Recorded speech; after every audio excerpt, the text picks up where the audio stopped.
Hi, I'm Naomi with Sword and Steel, and today we shall be enjoying the December White Dwarf. And am I going to be wearing this hat until the end of December? Yeah, probably am.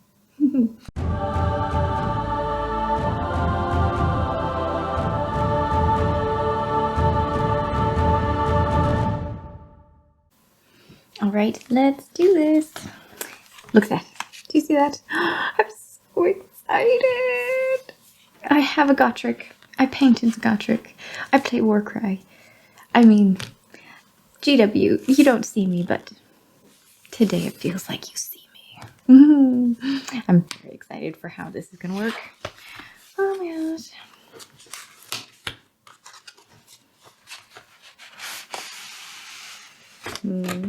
Ooh. Okay. A present for you for this game.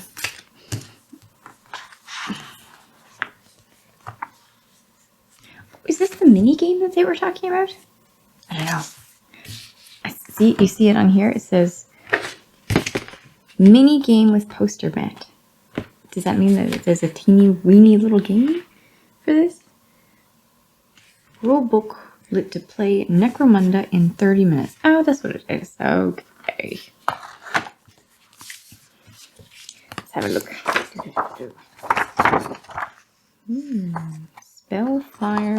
Spellflux Spider.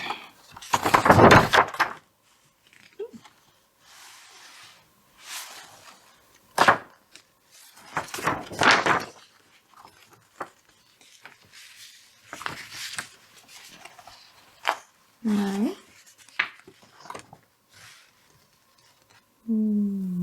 Pretty. And here's the little gang raids gaming supplement. Wow. Cool. What funky hair she has.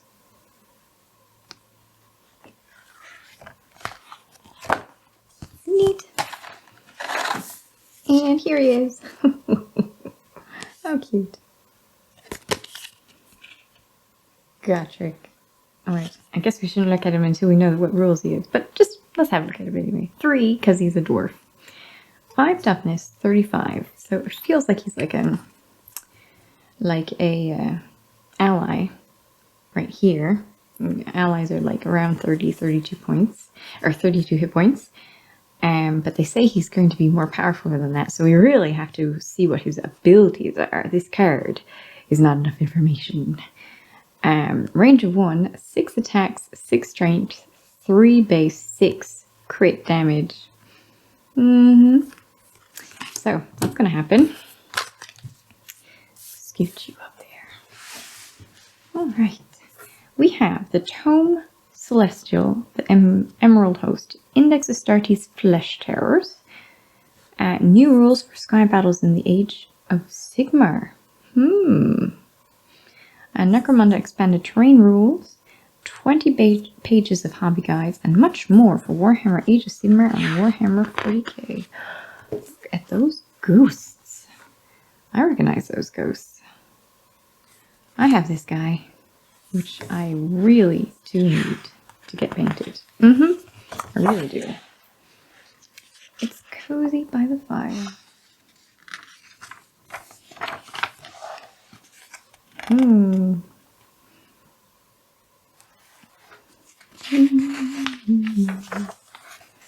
Contact, where we feature your thoughts, questions, and painted miniatures. Send us letters and pictures, and we'll print the best we get. Alright. Silver Templars, Lieutenant by Ben Chatterton. Nice. Night Questar by Francisco Olivieri. Aragorn, Merry, and Pippin by David Clark.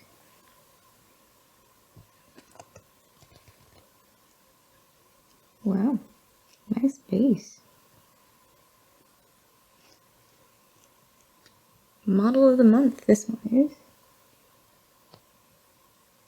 Cool. Gombrindle.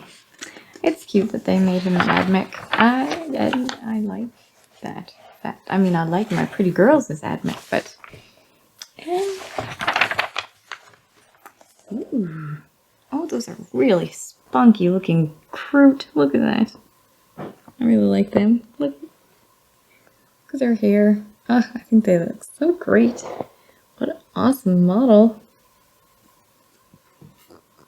Ah, love that.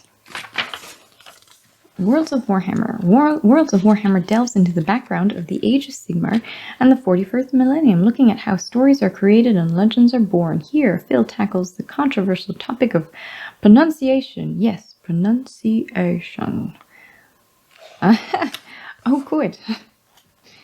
Shaish is Shaish. Hey, I got it wrong. To rhyme with sheesh. Shaish, sheesh.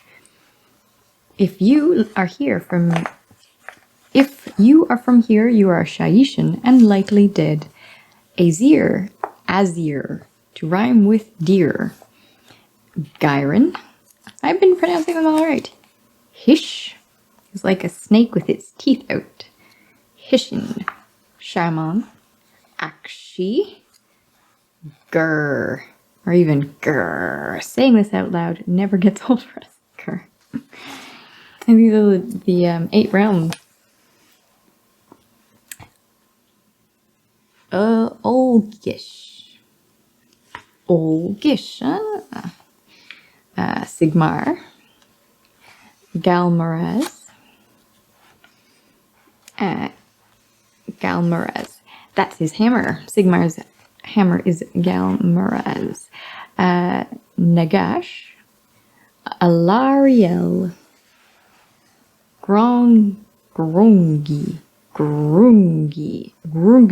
Sorry. I did not know that one. Grungni. I knew all the other ones. I apparently haven't said his name out loud very often. Corn. Some people pronounce this crone. Slanesh. Slarnesh. It's pronounced Slanesh. Slarnesh if you're feeling posh. Or if you're a bleating slangor drunk on carnage, bleating at a deafening volume of Slanesh. I'm enjoying these. Nurgle rhymes with gurgle. Zinch. The z is said like the end of sits. Cinch. While the NTCH bit is pronounced like the end of crunch. Cinch. Is demon, which is likely a great relief to anyone named Damon everywhere. Dracothian. Okay, yep. So I'm good. I've been good. The only one I didn't know is because I haven't really been saying groomy ever. And everyone else I was good on. Yeah. Oh, we're not done. Okay. So fun. Behemoth. I was saying it good. The father of Gargants. After his death in the Realmgate Wars, this guy has left some big shoes to fill. Races and factions is pronounced elves, like elves, yes. Though there is an argument for Isharan riders being eels. Duarden, which also works as Duarden. Sylvaneth, like silver. The root word is sylvan, which means consisting or referring to woods. Idoneth. Caradron, with the k as in cat. Oh, Caradron. But these are all British speaking. Oh, how does one British say cat? Cat. Is it a cat or is it a cat? Cat. Caradron. I could have been saying it right. Orug. Really? I've always been calling it Oruk. Orug, with the or as a short value sounding as in on, orang, and ook sounding like the vowel from nook. Oh, right, it's the British thing again. Nook, oruk. So, nook, oruk. It should sound short and brutal. Their favorite word is was, rhymes with far. but is much longer and can only correctly be pronounced at a deafening volume. Far. War. It's not actually far. It's far because they're all British. War. Fa. Fog. Okay, got it. We're good. Skaven as in craven, and not without good reason. Tyranids. Sorry, Robin. I get that there is a strong argument for Tyranids, but Jess Goodwin says it's the first way and it's his digestion pool we Tyranid players are getting our gribbles from in the first place.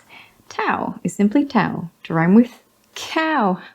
They might say ow, but it's actually cow. Anyway, Tau. Astra Militarum. Alright, we're good. Adeptus Astartes. Adeptus Arbites. Adeptus Arbites. Arbites. Adeptus Arbites. Arbites. Oh, sorry, yes, Arbites. Adeptus Arbites. Adeptus Custodes. Yep. Necron. Curtan with a hard C. They sound far less eldritch if you put the emphasis on the first syllable. Try it. Curtan. Catan. Oh. There. Okay, so it is just Catan. So, like I've been pronouncing, I just read that wrong because I couldn't see the boldness for the shine. Alright. Eldari is much like good old Eldar, but with an E sound on the end to pluralize it. Inari. The E in this Eldari word is always eh. The stressed part of each word is sometimes different. Idari, Indari, Inari, Inari, Incarn, like incarnation. That is by no accident. That particular beastie is, after all, an incarnation of Enead. Speaking of Eldritch's favorite death god, Inead. Oh, Inead. Inead. I've heard some people say Yearneed, which makes the phrase you need, your need sound very strange when read out loud. Inead. Kegorak. Kegorak with the hard C as in Celtic, the heritage, not the football club or the basketball team. Kegorak. Drukari. Oh, it's not Drukari, it's Drakari, as in drum. Drakari. I probably was pronouncing that wrong. Drakari. Drakari.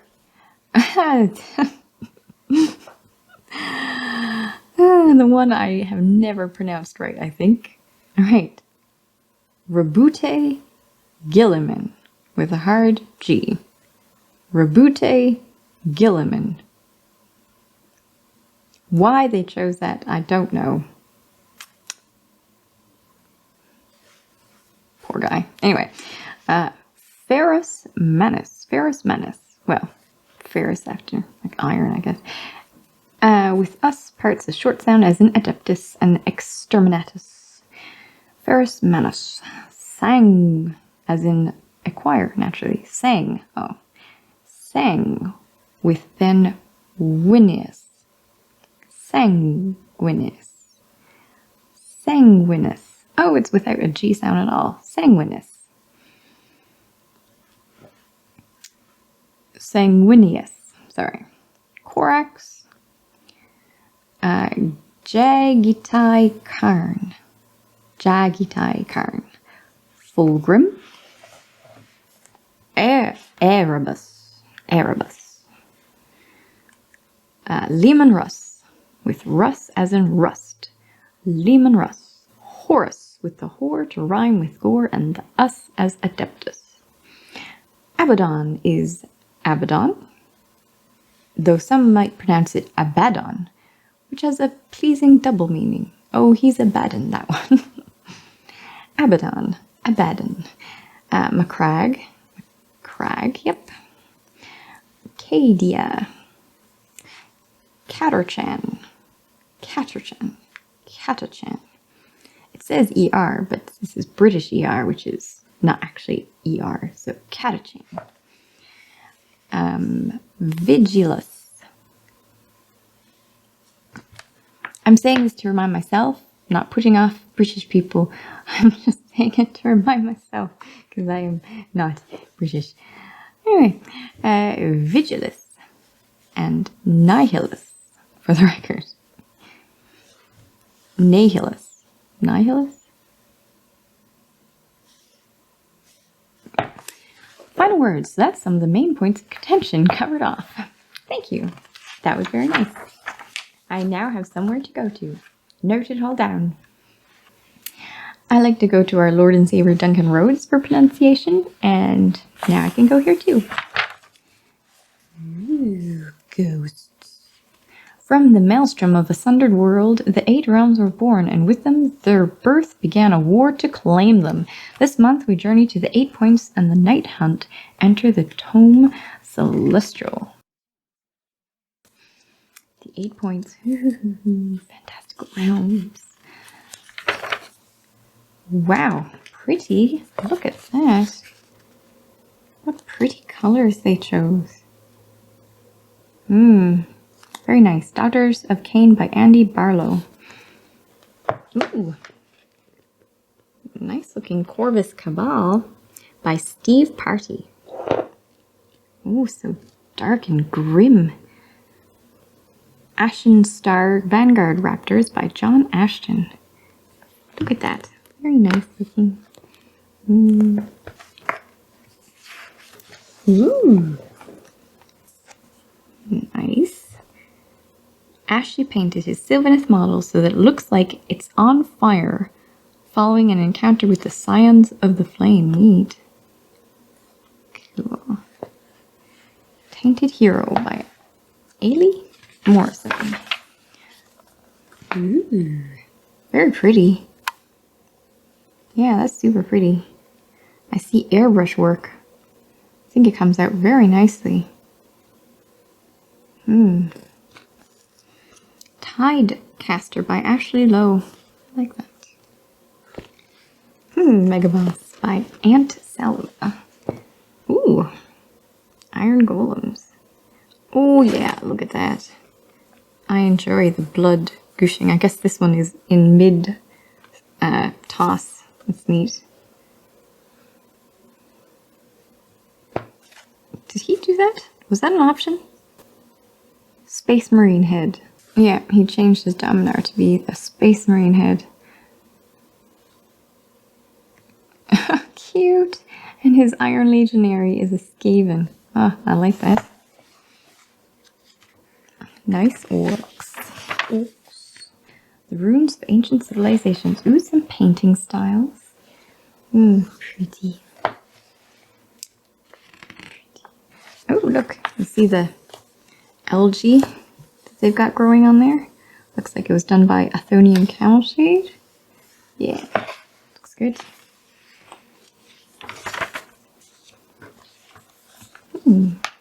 The Spell Flux Spire. Within the Aurelian Stormvault lies the Spell Flux Spire. It is a cursed contraption of great arcane power, and also a minigame in which 4 spellcasters trapped within the construct must use their powers to compete against each other for survival. Neat. Oh, so this is the how to play the Spell Flux Spire little 30-minute Necromunda game. Cute. So, the Spellflux Spire is a 4-player turn-based board game. Oh. That's not necessarily Necromunda. Let's have a look. A turn-based board game with players vying to ascend to the center circle. The first wizard to ascend to the center circle wins. Is this like Parcheesi, but with wizards? Alright. I'm getting ahead of myself. The board is made of concentric circles, with players moving wizards clockwise around the circled paths. Each wizard has a starting space, with a rune assigned to them before the game. Okay, good.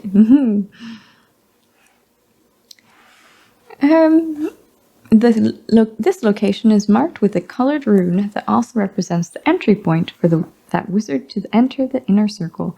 As the wizards race to ascend the center circle, they can cast and unbind spells to thwart their rival's plan. Oh, like it's part cheesy, but you can cast spells on your opponents instead of just stepping on them. Cute. Wizards who are the victims of these spells can become exhausted, which will slow their progress to the center circle. Always be on the lookout for other wizards you can target with your spells. Over the duration of the game, each wizard will try to accrue points of power. Having more points of power allows a wizard to cast better spells and move closer to the center. Place a 6-sided dice beside each player. This is how many points of power that player's wizard has. A wizard cannot have more than 6 points of power. If they would gain any more than 6, these extra points are ignored. A wizard's point of power cannot be reduced lower than 0. When a wizard reaches 0 points of power, they become exhausted. When a wizard becomes exhausted, place that wizard's model on its side, and an exhausted wizard can only make the recover action. Oh my goodness, it's cute. Oh, very cute. I'm not going to go over all of it, but it looks very cute. That looks like a fun game that we have got to try out. And it says it's about a half an hour. Cute. Right, a Slayer's Quest. Yes, Gotrek. In quest to find his missing axe and his lost friend, the infamous Slayer Gotrek Gurnisson has entered the 8 points. Some see his arrival as a mighty boon, while others believe that killing him will earn them great renown. Only time will tell. Well, I imagine it would. Alright, you'll find Gotrek's fighter card included with this issue of White Dwarf. Gotrek has no points value and no faction rune mark, meaning he can only be used in these challenge battles. As you will see, he is an absolute beast in Warcry, and he is far too powerful to be included in a warband normally, as is fitting. In addition to Gotrek's fighter card, you will find a list of his abilities accessible below, as well as rules for the artifact of power he bears, the shoulder plate of Edessa. How to use these rules included here are 2 challenge battles that let your warband fight alongside Gotrek or against him.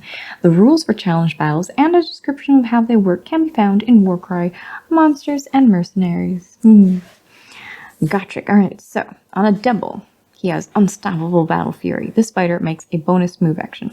Okay. On a triple, he's got Monster Slayer. A fighter can use this ability only if they have taken down a fighter with the Gargantuan rune mark. This activation. This fighter makes a bonus move action, then they can make a bonus attack action. Okay. Quad, Avatar of Grimnir. This fighter makes a bonus attack action. Add double the value of this ability to the damage points allocated by each hit or critical hit scored from that attack action. That is super nasty. Oh, that is so nasty. I remember using the one against the Chimera, where it was you double the value of this ability to the damage points for each critical hit, and that killed the Chimera. But this one is add double the value of this ability to each hit and critical hit. I mean, that's super nasty. Artifact of Power, Shoulder Plate of Edessa. Have the damage points rounding up allocated by attack actions that target this fighter. Neat. Well, that is pretty cool. And, well, I wonder then, does he have the universal abilities? I guess where he's not a normal guy, he wouldn't necessarily have the universal abilities. Universal abilities, mainly I'm wondering, can he use Respite?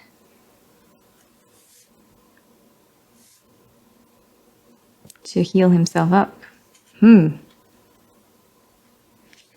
guess so. Ooh. Alright, I'm not going to reveal those. Until I actually play them. The Tome Celestial. The skies glow with lambent witchfire as the night haunt procession known as the Emerald Host rides to war. Very pretty. Mm.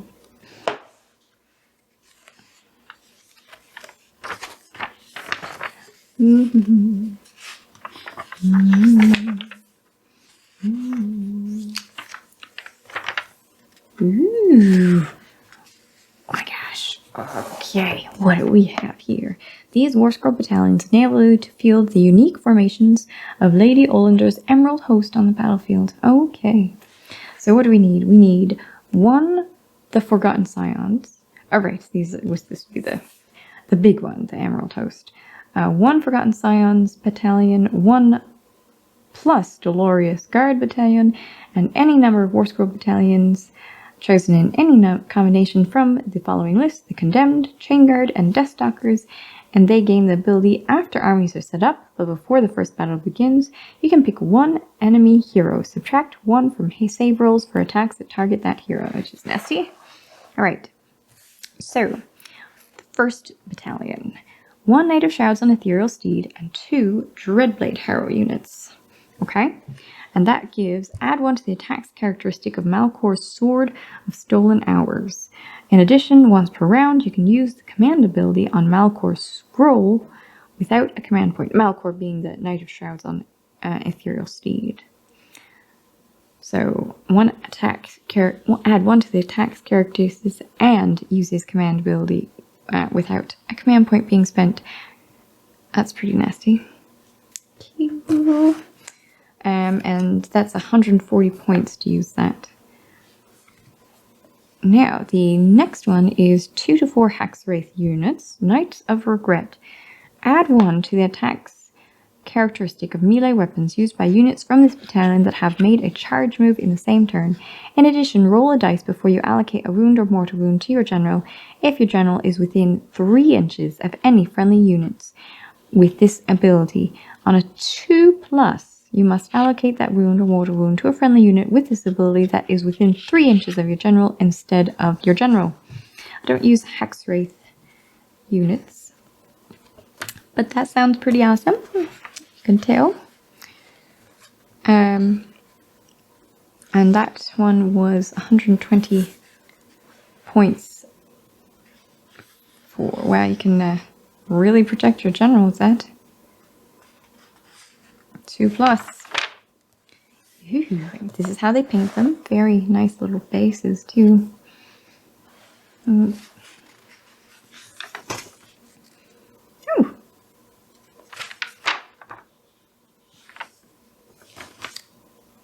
Very, okay, neat. So we got classic style painting and then contrast style painting. Ooh.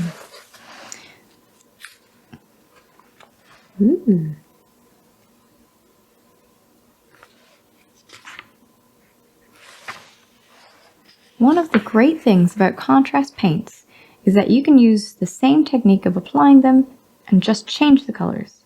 You could, for example, use a darker green for the ghostly ectoplasm. You could even change the green entirely and have blue or even red night haunts. Here are a few examples of how you would do it. High above the fantastical landscapes of the mortal realms, wars are being waged. Feel like that's happened. In the Aether Spheres, mighty star drakes do battle with lumbering maw crushes, while Kharadron ironclads engage in desperate duels with bloodthirsters. This is Skies of Slaughter. A whole new game, Skies of Slaughter, is a new set of rules for using your Warhammer Age of Sigmar flying monsters in games of aerial combat. The core rules of the games are based on Stormcloud Attack, which came out a few years ago for 40k. This time, however, the las cannon and heavy bolters have been traded in for lightning hammers and skybolt bows, not to mention gnashing jaws and razor-sharp claws. So, the models. The Skies of Slaughter is played using large flying models from the Warhammer Age of Sigmar range, referred to in the game as flying monsters. When playing the game, dice are placed beside each model's base to show how fast the flying monster is moving, called its velocity. Neat. And to record any wounds it has suffered. How neat. Facing and arcs. Looks like they matter a lot. Interesting. A flying monster's facing is important for determining how it turns and which weapons it can bring to bear on a target. Turns and weapon arcs are split into 45-degree segments, which are measured from the center of the model's base, as shown in the diagram below right. You can mark the segments on the edge of your flying monster's base if you wish. Would be handy, I guess. The impulse table. Zoom, zoom, zoom, zoom, zoom. Cruise, cruise, cruise, cruise. Spin, spin, spin. Turns in Sky of Slaughter are split into 3 mini-turns, called impulses. Each flying monster has a velocity which determines the order in which they act in each impulse and the number of maneuvers they must make. Zoom, carry out 2 maneuvers and attacks, then accelerate or brake. Cruise, carry out 1 maneuver, then attack, then accelerate or brake. Attack, then accelerate or brake, and spin. Seems like a pretty fun little game. Skies of Slaughter War Scrolls. Each type of flying monster in Skies of Slaughter has a war scroll, which lists all of the information you will need to know about the flying monster during the game. You can find 2 war scrolls at the end of these rules. Okay. Name, description, flying characteristics, weapon options. Yeah, it's just laying out the different things, preparing to play. Skies of Slaughter can be played by 2 or more players. The game works equally well between 2 players or a large group of players taking part in one massive aerial battle. Well, that sounds like an awful lot of fun. Each player will need at least 1 flying monster and the war scroll to go along with it. The player controls the actions of that flying monster during the game and is referred to as the controlling player as the following rules. Well, this seems like a lot of fun. I mean, it sounds pretty neat. Players can choose to field a wing or 2 or more. Players can choose to field a wing or 2 or more flying monsters if they wish, controlling the actions of all the models in their wing, as well as the flying monsters and their war scrolls. Every player will need a tape measure or ruler to measure weapon ranges and enough dice to record each flying monster's velocity, any wounds it may have suffered, and to carry out the attacks that monsters make during the battle. Sometimes you'll need to roll 2d6. To do so, roll 2 dice and add them together to generate the dice roll. Games of Skies of Slaughter need a flat playing area. Really? To represent the combat zone where the battle takes place. A dining table makes an excellent combat zone for 2 to 6 flying monsters. Larger games will need a bigger table or can be played on the floor. Just be extra careful not to kick over any of your models in the heat of battle.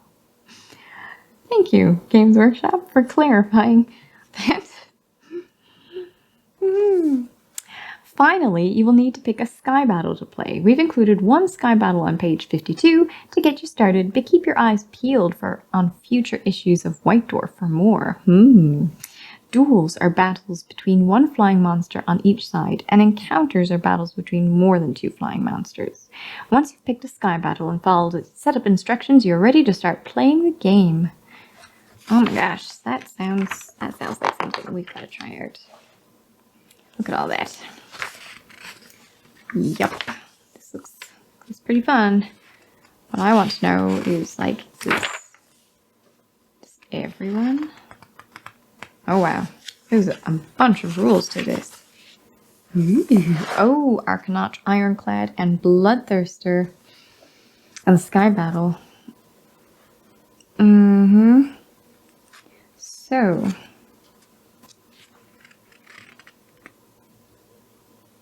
I do not understand everything that I'm looking for, but if I were to play it, I would look into it. An Arcanaut, Ironclad, and a Bloodthirster. This fought, and this one is an example, this Sky Battle is fought between 2 flying monsters to just 1 versus the other. How different. That's great fun, though. If you spent all your time painting up your big baddie, you now can show him off in all of his glory. Just one-on-one combat. So this one is the Arcanaut Ironclad, and this one is the Bloodthirster of Unfettered Fury. Woohoo!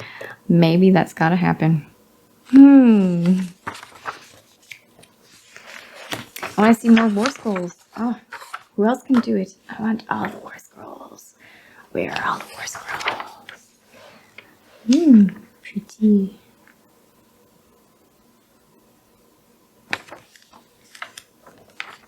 The Warlords of Vigilus. In the grim darkness of the far future, there is only war, and this month is no exception.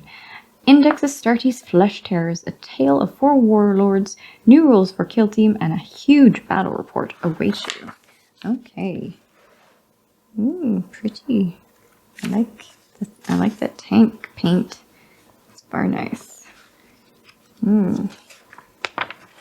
Flesh hounds.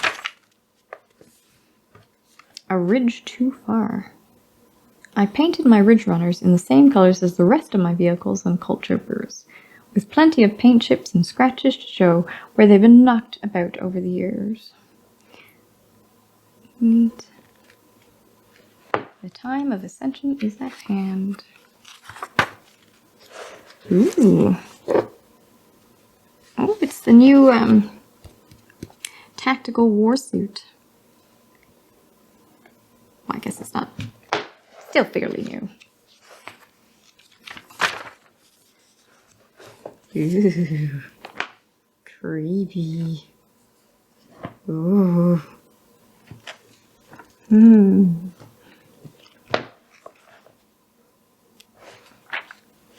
Ew. Flesh and the Karanak. Oops, that's alright. Echoes from the Warp. Echoes from the Warp is a regular column about the rules, tactics, and ongoing development of 40k. Hosted by games developer Robin Crudence. But this month, Alex Tuxford has joined us to talk about writing lore and a special community writing project.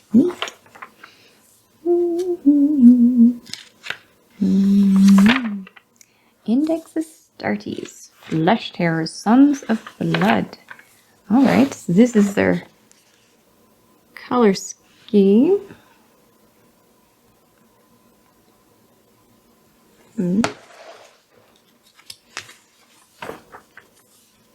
I am his vengeance, and he is my shield.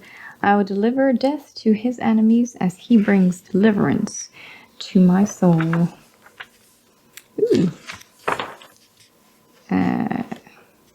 Okay. This is the missions. Sons of Blood. Yeah, the mission.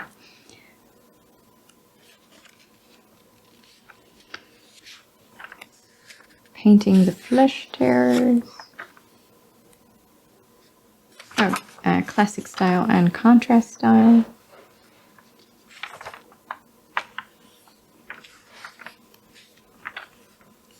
The Festive Revolution.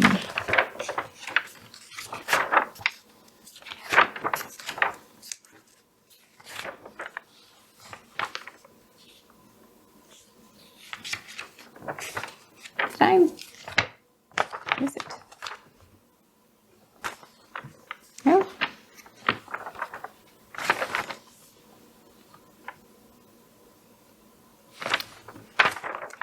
I guess that's what he means by the new rules. Just seems like a little battle to me. Yeah. Alright. Okay. The Red Gobbo. The Red Gobbo is in Kill Team now. Listen up, you horrible lot. The Red Gobbo has taken over these pages to bring you some festive cheer. If you have been a good grot this year, you'll get a bag of stick bombs. If you have been a bad grot, you'll get a bag of stick bombs. But without the pins in. Ah, cute. That grot is the Red Gobbo. So, Infantry Commander Gretchen de Red Gobbo. I'm assuming over the next few pages, you'll find rules for using the Red Gobbo in your games of Warhammer 40k Kill Team. To the right, you'll find a profile for this legendary mischief maker, plus a new tactic that will make your weedy grot slightly less weedy. so not by much. They're still grots after all. Over the page, you'll also find a new scenario, Revolution, in which to use the Red Gobbo and his freedom fighters. We hope he brings you much seasonal joy and many festive treats, by which we mean stick bombs. Let us know how your grots get on. Oh, what's the new Orcs tactic? Use this tactic at the start of the shooting phase if your kill team includes the Red Gobbo. That model gains the following aura ability until the end of the battle round. As long as this model is not shaken, Gretchen models from your kill team within 6 inches of this model can ignore the penalty to their hit rolls for 1 flesh wound what they have suffered. Neat. 43 points at level 1. The Red Gobbo.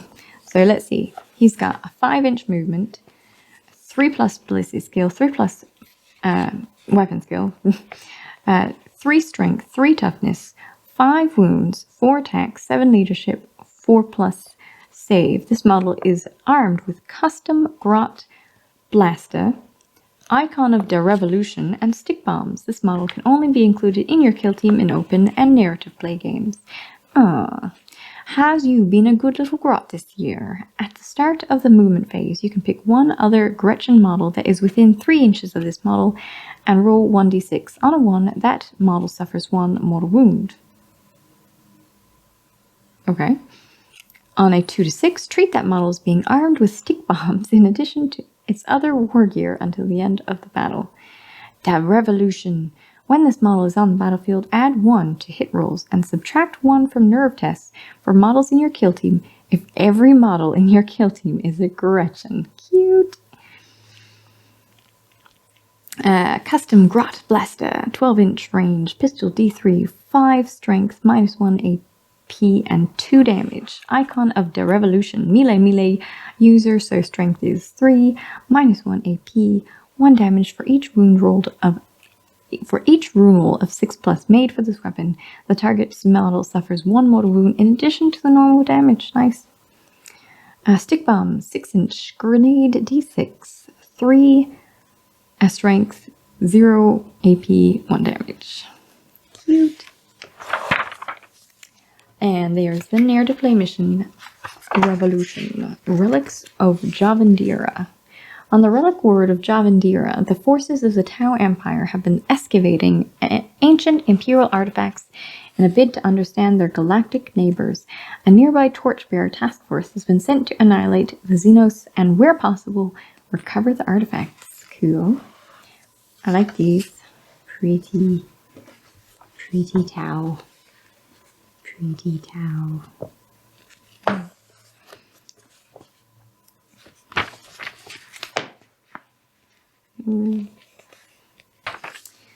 Strike Force Retribution.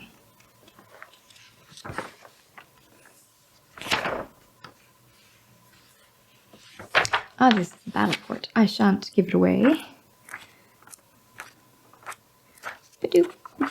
Glory points. Unleash the Penitent. Ooh, more retinue characters. Alright. Okay. Sounds fun. Okay.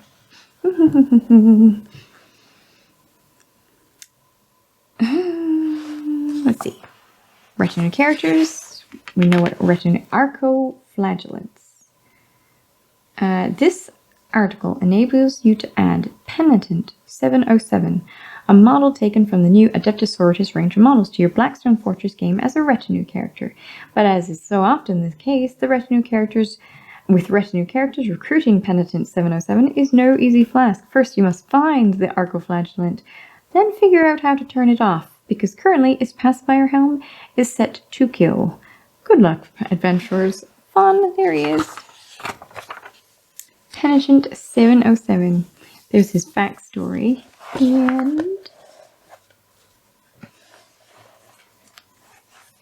And I guess also how to get him on your side. Let's see, what does he have? So he moves to defense square, agility square, vitality, the triangle. What? He has no weapon. A living weapon. Do not roll activation dice for Penitent 707. Instead, it can take up to 3 move or recuperate actions in any order or combination. In addition, Penitent 707 can never gain inspiration points. This leader can choose to inspire Penitent 707. The leader can choose to inspire Penitent 707 after spending an activation dice for any action if there are any hostiles visible to their explorer on the battlefield. So interesting. Okay. So first he does like nothing. I obey. He could just move and recuperate, heal. And then can choose to inspire him after spending an activation dice for any action if there are any hostiles visible. So you can just poof, you're inspired to kill, kill, kill. Which now he has his Arco-Flagellants. Move, defense, agility, and vitality have not changed. A living weapon. Do not roll activation dice. Instead, it can take up 4 of the following actions in any order or combination. Move. So it does say it move too, but you can take 4 of the following actions in any order or combination. 2. Move, Arco-Flagellants. If it is not adjacent to a hostile, it must make a move action. When it makes a move action, it must always move closer to the nearest hostile. If it is adjacent to a hostile, it will not make a move action. In addition, Penitent 707 can never gain inspiration points. Berserk Killing Machine. Do not make defense rolls for Penitent 707. Penitent 707 does not receive the benefit of cover. Okay? Well, you know.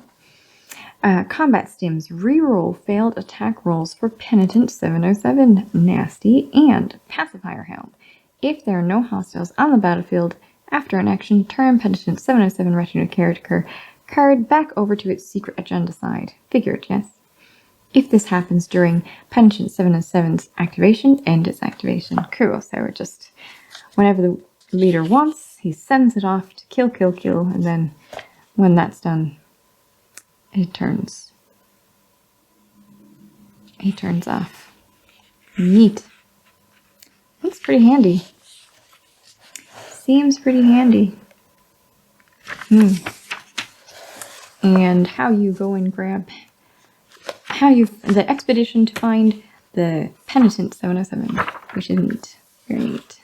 Strike Force Astartes. Armies Showcase. That is an awful lot of Space Marines, isn't it?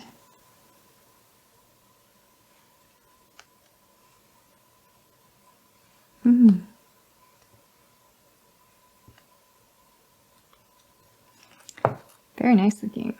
Oh. And some other guys in there too. Look at that big guy. Oh, and Fairfax too.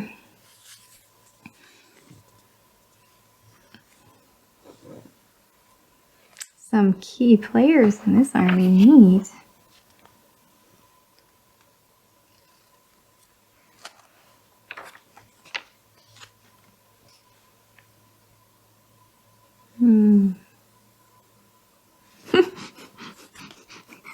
I like the combination of top knot and mustache. Very suave. Return to Zone Mortalis. Ooh, cool looking terrain.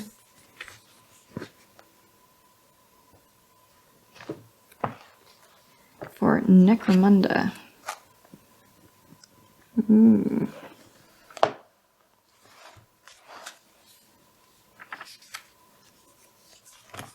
Wow, look at that terrain. Oh, and there's even a little drip off of this crane. Wow, what nice looking terrain. Meat for the Meat Lord. Everyone on Necromunda knows what's in corpse starch, but perhaps they don't know how it's made. Well, it's kind of like this. Who did this? Who designed this? There. Who designed this thing? I don't see it. I want to know who made this thing. Oh, that looks awesome. I mean, horrifying, but awesome. Oh, so cool.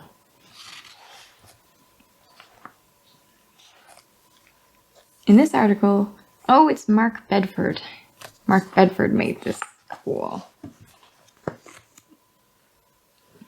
Wow, look at all that's going on there. That is awesome. Oh, I got another view. Ooh.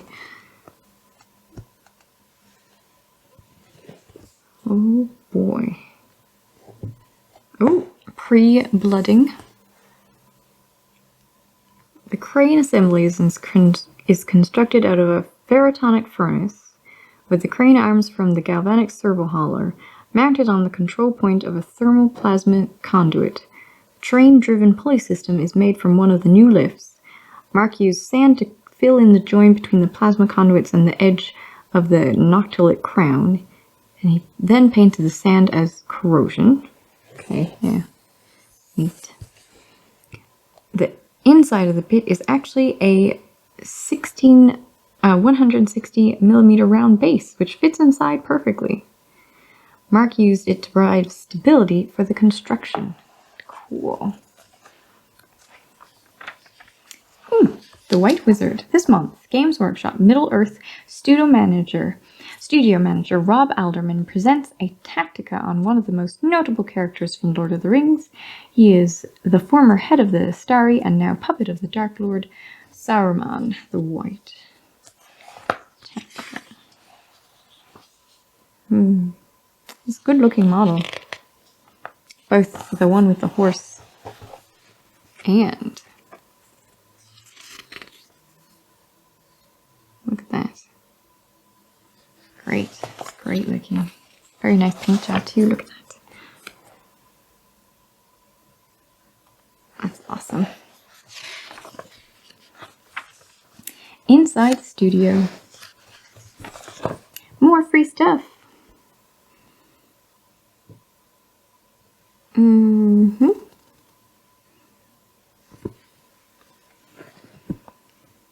I'm curious why they say with it. More free stuff. We've got a bunch of free gifts for you inside this issue's card sleeve. You'll find an exclusive poster. Now, I guess in case you took this book out and didn't check the card sleeve, you'll find an exclusive poster with the board game for the spell Spire on the back, a Necromunda booklet with the new rules for 30-minute games, a Necromunda game tactics card, and a Warcry fighter card for Gotrek. Happy holidays. Thank you, Games Workshop. I will enjoy these immensely.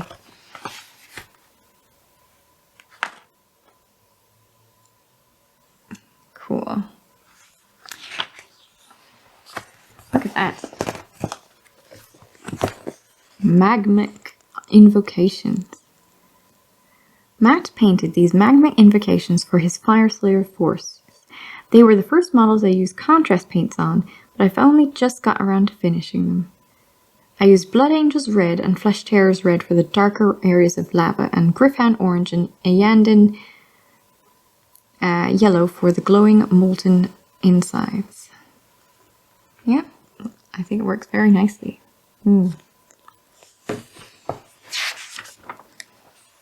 Next month, Kill Team Dispositions.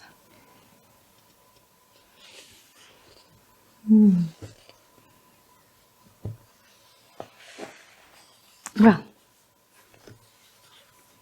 that was fun. Well, that was really enjoyable, and there's so much in this White Dwarf for us. Well, Gotrek, of course, I'm very excited to try him out in Warcry. Oh, this is going to be great. And I'm also excited to try the Sky Battles for Age of Sigmar, because I certainly have a few flying models that I would love to face off on their own. I want to see more war skulls, so yeah, let's keep that coming. That's awesome. And oh my gosh, I can even try and make that first 1-to-1 battle happen, because I happen to know someone who I'd love to destroy their ironclad. Yep, that would be fun. And then of course the Arco-Flagellant in I'm a big Blackstone Fortress fan, so anything Blackstone Fortress makes me happy. And yeah, there's just so much going on. I am gonna have to go through it again. And that terrain, kind of every time you see really nice terrain like that, you kind of want to make your own as well. If I had the time, gotta make the time. You only have the time if you make it, right? There's so much going on. I'm super excited to try a bunch of these things out, and I hope you are too. What did you enjoy most about this month's White Dwarf? Do let me know in the comments below. I want to know what you are most excited about in the White Dwarf, and I hope you have a great holiday. Like and subscribe if you enjoyed the video, and of course subscribe as well if you want to see next month's, as we will be coming back with White Dwarfs. This is great fun, so as long as you're enjoying it, I'm going to enjoy it too. I'll catch you later. Bye!